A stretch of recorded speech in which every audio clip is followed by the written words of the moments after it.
ऐसा नहीं है कि आपको एक ही बार में समझ में आए, ये कंडीशन भी नहीं है कि आपको एक ही बार में बनने लगे।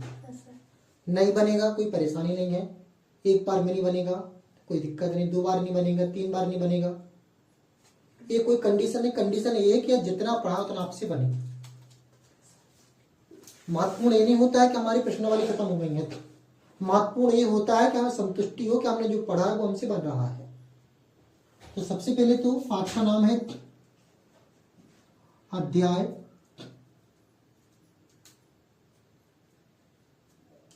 1। पाठ का नाम है संबंधित एवं फलन। इस पाठ में कुल 4 टॉपिक हैं। पहला टॉपिक है आपका 1.1 संबंध के प्रकार। दूसरा टॉपिक है आपका 1.2 फलन के प्रकार। तीसरा टॉपिक है आपका 1.3 फलनों का संयोजन।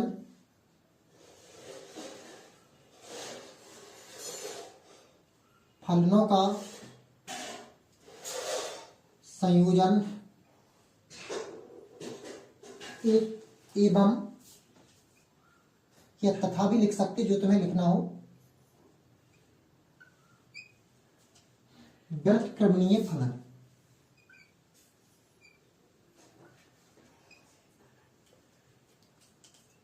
आप लोगों को समझ में नहीं आया तो बोल सकते, कोई कंडीशन नहीं है। 1.4 में है आपका द्विआधारी संक्रिया। अभी तो हमने आपको पाठ में बताया है कि क्या क्या आपको पढ़ना है। अभी आपका हमने पाठ स्टार्ट नहीं किया है, अभी मात्र हमने आपको पाठ के नाम बताए हैं कि आपके पाठ में ये टॉपिक है जो आपको पढ़ना है। ऐसा नहीं है कि तो सबसे पहले देखते हैं संबंध के प्रकार। तो संबंध के प्रकार जानने से पहले हमें ये पता होना चाहिए कि संबंध है क्या। तो संबंध है बेटा, जैसे पिता का पुत्र से संबंध होता है, पिता का संबंध पुत्र से, भाई का संबंध बहन से, माता का संबंध पिता से। तो एक प्रकार का संबंध होता है। लेकिन यहाँ पर जो हम संबंध पढ़ रहे हैं वो समुच्चय का पढ़ रहे हैं। किसका संबंध पढ़ रहे हैं? समुच्चय का संबंध। किसके संबंध की बात करेंगे? समुच्चय। अब इस समुच्चय क्या है? तो समुच्चय को इंग्लिश में कहते हैं सेट। और सेट को आप अच्छी तरह से जानती हो, सेट कहलाता है किसी 2 या 2 से अधिक वस्तुओं का समूह। समुच्चय को इंग्लिश में क्या कहती है? सेट। जैसे आप मार्केट में जाते हो तो क्या कहते हो कि चूड़ी का सेट दिखा दो, कहते को नहीं कहते? और जब आप चूड़ी का सेट दिखाने के लिए कहते हो उससे, तो क्या वो एक वस्तु दिखाता है? कितनी वस्तु दिखाता है? 2 या 2 से अधिक दिखाएगा ना। अगर तुम्हें एक वस्तु चाहिए तो तुम सेट नहीं कहोगे, फिर वस्तु का नाम बताओगे। तो संबंध हम किसका पढ़ते हैं? समुच्चय। और समुच्चय किसे कहते हैं? वस्तुओं के समूह को समुच्चय कहते हैं। अब हमने 2 या 2 से अधिक क्यों नहीं बोला? क्योंकि हमने वस्तुएं बोल दिया। क्या बोल दिया? वस्तुएं स्वयं में प्लूरल है, इसलिए हमें 2 या 2 से अधिक बोलने की जरूरत है। तो संबंध हम किसका पढ़ते हैं? समुच्चय। और समुच्चय की परिभाषा क्या आती है? वस्तुओं के समूह को समुच्चय कहते हैं। बन जाएगा इतना तो लिखो पहले हेडिंग ना समुच्चय लिखें। आगे समुच्चय को इंग्लिश में सेट कहते हैं। समुच्चय को इंग्लिश में सेट कहते हैं। लिख लिया SET। तो इसकी परिभाषा क्या होगी? इसी के आगे लिखें आप, वस्तुओं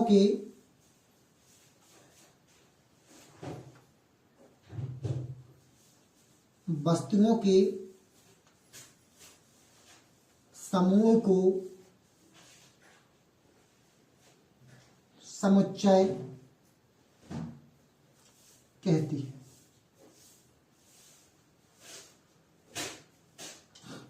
वस्तुओं के समूह को समुच्चय कहती है। जैसे यहां पर ध्यान दें, हमने एक समूह ए लिया,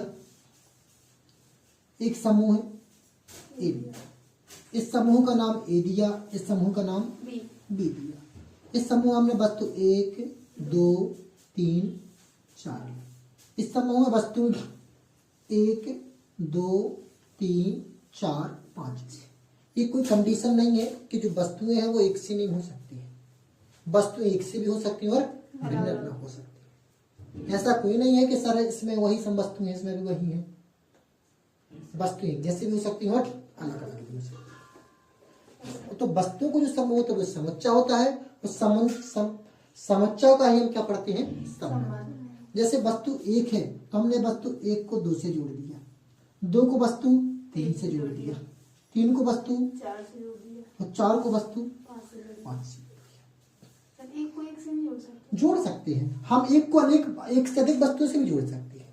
हम चाहे तो एक को 1 से भी जोड़ सकते हैं, एक को 3 से भी जोड़ सकते हैं, एक को 4 से भी जोड़ सकते हैं। ये डिपेंड करता है कि कितने से जोड़ना। आप जाल की तरह बिछा सकते हैं। ये कोई कंडीशन नहीं है कि हम एक को 1 से जोड़ सकते हैं, एक को 3 से भी जोड़ सकते हैं। हाँ, लेकिन उसका जुड़ा हुआ होना जरूरी नहीं कि सभी अवयव जुड़ी हुई हों। जैसे हमने यहाँ पर 4 वस्तुएं ली तो जरूरी नहीं कि चारों वस्तुएं जुड़ी हुई हों। हो सकता है कि हमें 5 को नहीं जोड़ना, इसको नहीं जोड़ना, हो सकता है कि इसको नहीं जोड़ना। तो समुच्चय क्या, जहां पर हम समुच्चय कहलाता है वस्तुओं का समूह। तो वस्तुओं के समूह जो आपस में संबंध होता है, जो रिलेशन होता है, जो जुड़ाव होता है, जो लगाव होता है, उसी को क्या कहते हैं? संबंध। आपको संबंध पढ़ने से पहले आपके पास क्लास 11 के 3 टॉपिक की जानकारी होनी चाहिए। यदि आपको क्लास 11 के 3 टॉपिक की जानकारी है तो आप आगे संबंध पढ़ सकते हैं। पहला टॉपिक है प्रांत, सहप्रांत, और तीसरा टॉपिक है परिसर। तीसरा टॉपिक है इतना तो बनेगा। तो देखो, समुच्चय एक, अपन ने इस वस्तु के समूह को क्या नाम दिया? ए। और इसके अवयव को हमने नाम दिया एक्स। तो वह जो देना वो दे सकते हैं। इसके जो प्रत्येक अवयव, इसका नाम क्या है? तो समुच्चय एक के जितने अवयव संबंध बनाने में भाग लेते उन्हें कहते हैं प्रांत। प्रांत क्या कहलाता है? समुच्चय एक के जितने अवयव संबंध बनाने में भाग लेते हैं। जैसे इनमें कितने अवयव ने भाग लिया? 1 2 3, तो इसके क्या है? प्रांत। ये 4 प्रांत नहीं कहलाएगा। क्यों नहीं कहलाएगा? क्योंकि 4 ने संबंध बनाने में भाग नहीं लिया है, इसलिए 4 क्या नहीं आपका होगा? प्रांत नहीं होगा। तो बन जाएगा प्रांत की परिभाषा। हम बात करें सहप्रांत की, तो समुच्चय बी के सभी अवयव सहप्रांत कहते हैं। वो भाग ले अथवा इसमें भाग ले तभी वो प्रांत है। कहां पर भाग लेती है? संबंध बनाने में। क्या बनाने में? संबंध का अर्थ क्या है? जुड़ा बनाने में। तो सबसे पहले हमने आपको देखा कि संबंध एवं फलन के 4 हैं। संबंध के प्रकार, फलन के प्रकार, फलनों का संयोजन, व्युत्क्रमणीय फलन और द्विआधारी संख्या। हो सकता है कि शायद ये लास्ट की यूनिट तो आपका द्विआधारी संक्रिया तो कटी है, निश्चित तौर पर द्विआधारी संक्रियाएं आपकी हटी हुई है। और शायद जो तीसरा टॉपिक ये भी आपका हटा हुआ है। ये शायद है, किताब उठा के देखेंगे तो क्लियर हो जाएगा, क्योंकि किताब अभी पलटाना पड़ेगा। ये पुरानी किताब है, 2024-25 की ऐप के माध्यम से एनसीईआरटी होती, उसमें या तो आप देख लेना, एक किताब हो तो उससे देख लेना, क्योंकि आपके पास इतना समय नहीं है कि हम आपको पूरा पढ़ा पाए। और जितना आपके टॉपिक में वही पढ़ो, सबसे बेस्ट है। हम इसमें मेहनत करेंगे, हो सकते 2 टॉपिक कट गए तो इसके अपेक्षा अगली यूनिट तो देख सकते हैं। तो अभी तो ये तो क्लियर है कि संबंध के प्रकार और फलनों के प्रकार आपके सिलेबस में है। तो इस पर तो आपको पढ़ना ही पड़ता है। जब हम इन दोनों टॉपिक पढ़ लेंगे तो एनसीईआरटी की बुक्स देखेंगे, उसको पलटाएंगे अगर उसमें टॉपिक तीसरा टॉपिक होगा तो पढ़ेंगे और नहीं होगा तो नहीं पढ़ेंगे। लेकिन इसमें से व्युत्क्रमणीय फलन आपको पढ़ना पड़ेगा। टॉपिक में हुआ था ना क्यों? क्योंकि यदि आप व्युत्क्रमणीय फलन पढ़ोगे तो अगला पाठ इसका है प्रतिलोम त्रिकोणमितीय फलन। कौन सा पाठ अगला? प्रतिलोम त्रिकोणमितीय फलन। तो वहां पर इसकी आपको आवश्यकता, तो इसके सवाल पढ़ो अथवा ना पढ़ो, इसकी आपको हिस्ट्री, इसका बेसिक पता होना, लेकिन ये आपके टोटल पढ़ने नहीं पड़ेगा। तो हम उन्हीं टॉपिक को पढ़ना जो हमारे लिए आवश्यक है। व्यर्थ की रामायण नहीं पढ़ना। ऐसा नहीं है, वो भी आवश्यक है, किताब में जो चीजें होती है वो सभी आवश्यक है, लेकिन अभी 12th में जो जरूर है वो पढ़ेंगे। भविष्य में कभी आवश्यकता पड़ेगी तो फिर पढ़ लेना। इतना तो बनेगा, कोई समस्या इतने में। तो हमने क्या बताया था? संबंध, समुच्चय। संबंध किसका निकाला जाता है? समुच्चय। किसका निकालते संबंध? समुच्चय का। और समुच्चय किसे कहते हैं? वस्तुओं के समूह को समुच्चय कहते हैं। वस्तुओं के समूह को समुच्चय कहते हैं। समुच्चय के अंदर हम क्या पढ़ते हैं? प्रांत, सहप्रांत, परिसर। तो समुच्चय एक ही जितने अवयव संबंध बनाने में भाग लेते हैं उन्हें आप क्या कहते हैं? प्रांत। समुच्चय बी के सभी अवयव सहप्रांत कहलाते हैं, चाहे वो भाग लें अथवा ना लें, कोई कंडीशन। बात करें परिसर की, किसकी बात करें? परिसर। तो संबंध समुच्चय बी की जिनका पूर्व प्रतिबिंब विद्यमान हो, अर्थात जो पहले से जुड़े हों। जैसे अब इसका प्रतिबिंब विद्यमान है लेकिन ये जुड़ा हुआ नहीं है, तो समुच्चय बी के जितने क्या हो पीछे से इससे जुड़े हो वो क्या कहलाते हैं? परिसर। इसमें कौन कौन जुड़े हैं? 2 जुड़ा है, 3 जुड़ा है, 4 जुड़ा है। तो 2, 3, 4 क्या होंगे? परिसर। सहप्रांत की बात करें तो सभी के सभी क्या है? बी के सभी अवयव क्या है? सहप्रांत। और प्रांत की बात करें तो 1, 2 और 3 प्रांत है। ये 4 प्रांत क्यों नहीं है? क्योंकि उसका संबंध नहीं बना है। संबंध का अर्थ क्या होता है? जोड़ा। जैसे हमारा आपका संबंध है, आप शिक्षक है, आप छात्र हो, कुछ ना कुछ जुड़ है ना, लगाव है। इसी प्रकार हर संख्या का एक संख्या दूसरी संख्या से लगाव होता है। तो इसे ही क्या कहते हैं? संबंध। इतना तो बनेगा, कोई परेशानी? समुच्चय किसे कहते हैं? समुच्चय वस्तुओं के समूह को समुच्चय कहते हैं। बहुत अच्छे। और प्रांत किसे कहते हैं? कोई याद करने, अगर याद करोगे तो मैथ याद नहीं कर सकते हो, संभव है। परिभाषा भी याद नहीं कर सकती हो।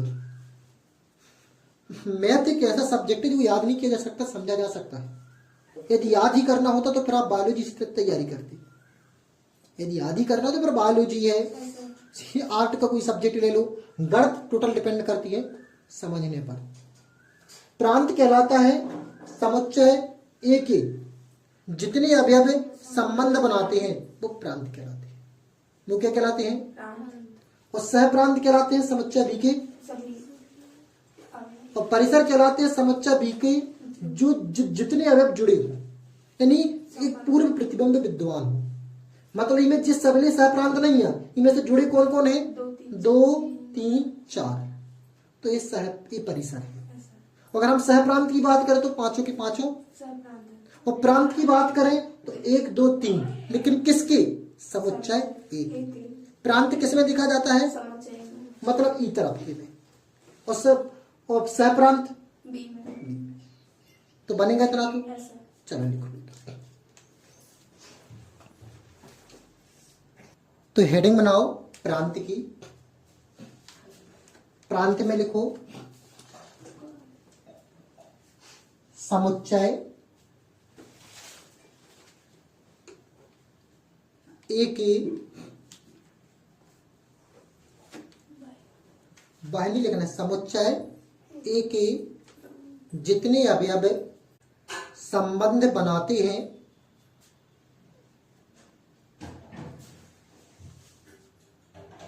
उसे प्रांत कहती है। समुच्चय एक जितने अवयव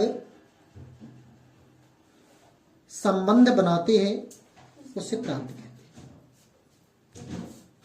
इसी चित्र को बनाओ जो बोर्ड पर बना है।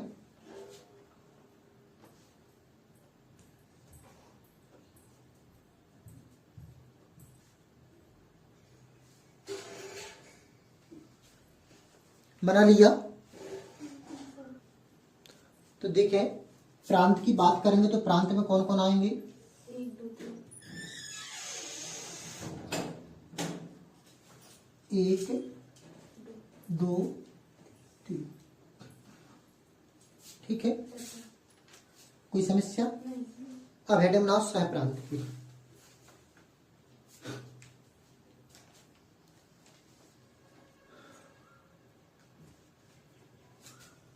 सह प्रांत में लिखो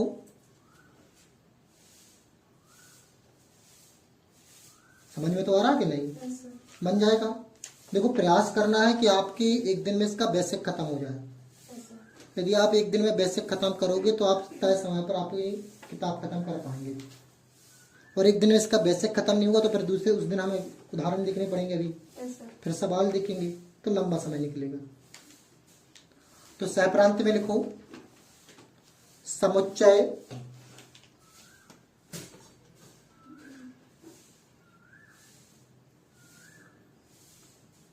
बी के सभी अवयव। अच्छा, यहां पर ध्यान दो, हमने जो संबंध बनाया क्या ये सही है? ऐसा क्या ये सही है? ऐसा अब ये पूर्णतः सही नहीं है, क्योंकि इसमें ये पता नहीं पड़ रहा कि किसका संबंध किससे है। मतलब इसमें तीर लगना है। ऐसा इससे अब स्पष्ट होगा कि एक का संबंध दो से, 2 से और दो का संबंध 3 से और तीन का संबंध, 4 से लगा दो। ठीक है ना? तो लगा लिया। ऐसा अब लिखें समुच्चय बी के सभी अवयव।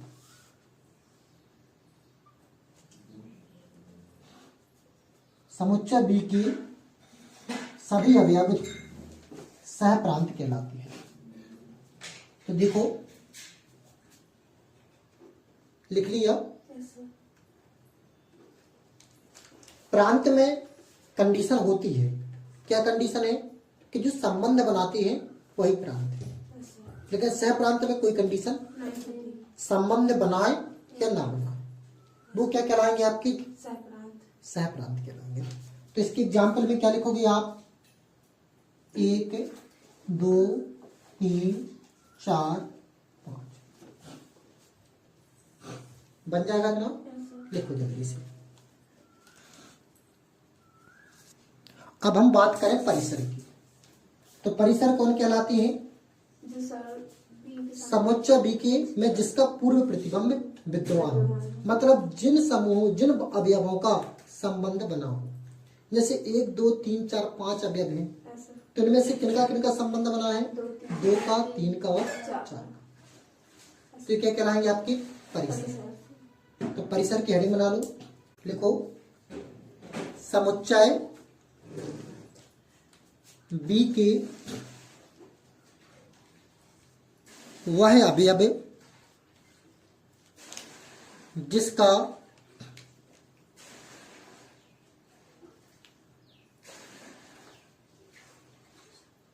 समुच्चय ए में पूर्व प्रतिबिंब विद्यमान हो।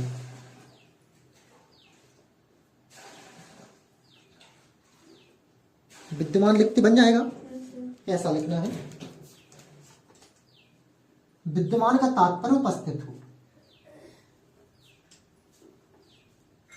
लिखें आगे, अर्थात जिसका जोड़ बना हुआ हो, संबंध बना हुआ हो।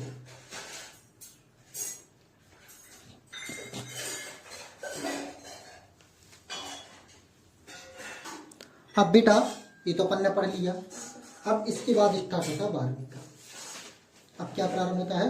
12वीं का। अब हमने ये लिखा, यदि आपको इसे गणितीय रूप में लिखना पड़े कि हमें आप गणितीय रूप में बताओ किसका संबंध किसके साथ है, तो गणितीय रूप में यदि इसे हम लिखें तो क्या लिखेंगे? संबंध को अंग्रेजी में क्या कहते हैं? सेट नहीं कहते। संबंध को इंग्लिश में कहते रिलेशन। कहते ना कि हम आपके रिलेशन में हैं। और रिलेशन का पहला अक्षर क्या होता है? आर। इसलिए जब हम इसे गणितीय रूप में लिखते हैं तो आर लिखेंगे। क्या लिखेंगे? आर, इस चिन्ह लगाएंगे। इस चिन्ह को कहते हैं इस प्रकार, सच दैट, या इस प्रकार। क्या लिखते हैं? इस प्रकार। आर इस प्रकार ए से बी के रूप में परिभाषित है। आर इस प्रकार ए से बी के रूप में परिभाषित है। अब इसके गणितीय रूप लिखने के दो तरीका है। कितने तरीका है? दो। पहला तरीका है आपका, ऊपर का साफ कर दें। तो जो पहला तरीका होता बेटा वो होता रोस्टर रूप। कौन सा रूप होता है? रोस्टर। इसमें आर का संबंध है, मंझला कोष्टक बनाया, इसके अंदर हल्का कोष्टक बनाना है। एक का संबंध किससे है? दो से। ये जो कोमा है क्या बताता है कि एक का संबंध किससे है? यहाँ पर ये नहीं बोलना पड़ता कि एक है कोमा दो। इसका अर्थ क्या होता है? एक का संबंध, इसके बाद दो का संबंध, तीन का संबंध, ठीक है। इतने कोई परेशानी? तो यहाँ पर क्या बताया जाता है कि एक का संबंध दो से है, दो का संबंध तीन से, तीन का संबंध चार से। तो तुम्हारा कौन सा रूप होता है? रोस्टर। अब हम बात करें समुच्चय निर्माण रूप। समुच्चय निर्माण रूप में क्या लिखोगे बेटा? आर, इतना तो बनेगा। ये एक्स है और ये वाई के अवयव है। तो यदि आप देखोगे तो ये वाई क्या है? ये वाई बराबर है एक्स प्लस एक। एक में एक जोड़ोगे तो दो आएगा, दो में एक जोड़ोगे तो तीन में एक जोड़ोगे तो, अर्थात इसका जो संबंध है एक अधिक का है। किससे एक अधिक का? एक्स से एक अधिक का। तो अपन क्या लिखेंगे? आर का संबंध एक्स का संबंध वाई से इस प्रकार है।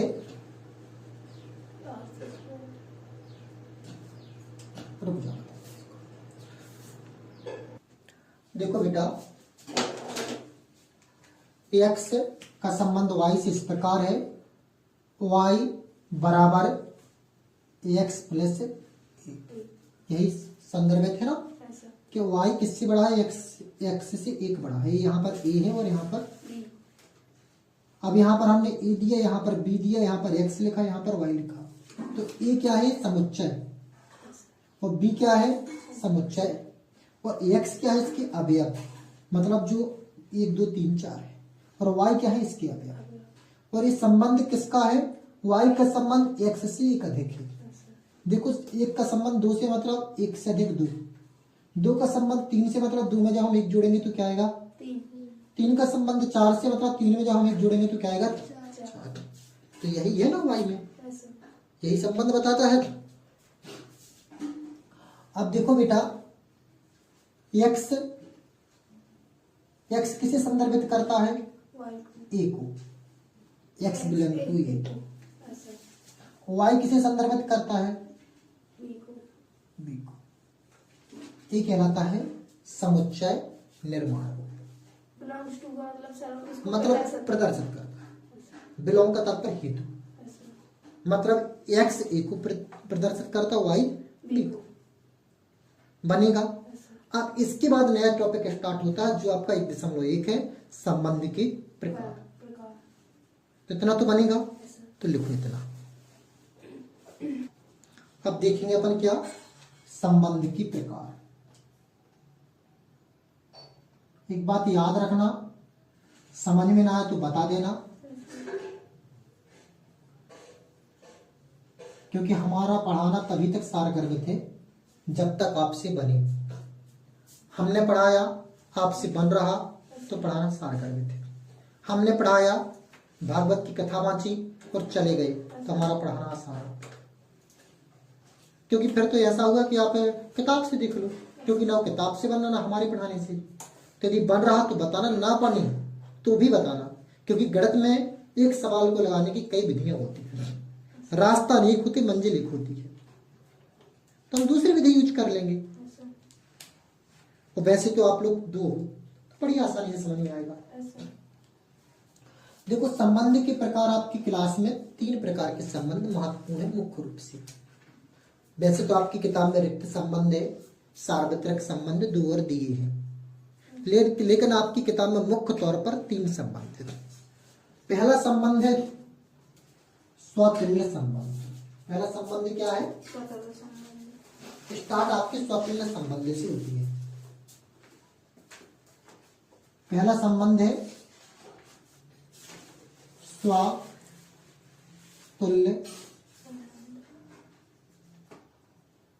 संबंध। दूसरा संबंध है सम्मित संबंध।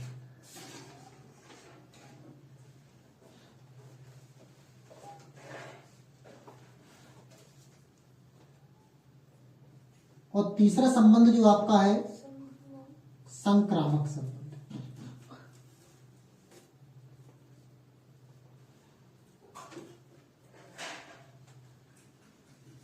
संक्रामक संबंध तो आपको कई किताबों में मिसप्रिंट भी मिल सकता है, कई स्थानों पर गलत तरीके से बताया जाता। हम किसी पर टिप्पणी नहीं करते, क्योंकि लेकिन हो जाता है, गलत तरीके से बता देते हैं, अपने जानबूझ के नहीं बताते, लेकिन गलती से हो जाता है। लेकिन इसलिए इस संबंध को अपन को स्पेशल तौर पर सबसे अंत में देखना है। स्वतुल्य संबंध और सम्मित संबंध बिल्कुल सरल है, इससे सरल कुछ भी नहीं है। आपकी किताब में जो संबंध दिए हैं वह संबंध दिया है ए का ए से। ए का संबंध किससे दिया है? ए से। आपकी किताब में ए का संबंध ए से दिया। मतलब जब हम समुच्चय बनाते थे, हमने समुच्चय क्या बनाए थे? अभी एक बनाया था, ए और बी, लेकिन आपके में संबंध खुद का खुद से है, पूरी किताब में यही है। तो जो आपकी किताब में वही अपन को पढ़ना है। हम पहले भी बता चुके हैं, उतना ही पढ़ना जितना काम का है। तो जैसे आपको पता है स्वतुल्य, तो आपको स्वतुल्य से क्या स्पष्ट हो रहा है? मतलब स्वयं से तुलना करना। हाँ, बिल्कुल करेक्ट। स्वतुल्य का तात्पर्य स्वयं से तुलना, मतलब स्वयं से जोड़ना। स्वतुल्य का अर्थ क्या होता है? स्वयं से जोड़ना। यदि वह स्वयं से जुड़ा हुआ है तो वो स्वतुल्य संबंध है, यदि स्वयं से नहीं जुड़ा है तो वो स्वतुल्य संबंध नहीं। जैसे हमने एक संबंध दे दिया, दूसरा संबंध बी लिया, मतलब समुच्चय बी लिया। 1 2 3, 1 2 3, एक को हमने एक से जोड़ दिया। ये कंडीशन नहीं है कि एक को हम 2 से नहीं जोड़ सकते, जोड़ सकते हैं। तो हम एक को 2 से भी जोड़ सकते हैं, एक को 3 से भी जोड़ सकते हैं, लेकिन कंडीशन क्या है? एक का 1 से जुड़ होना चाहिए, उससे अधिक से तो कोई दिक्कत नहीं। 2 को 3 को,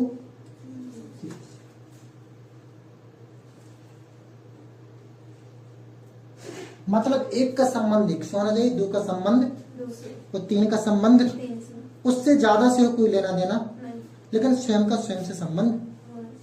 जैसे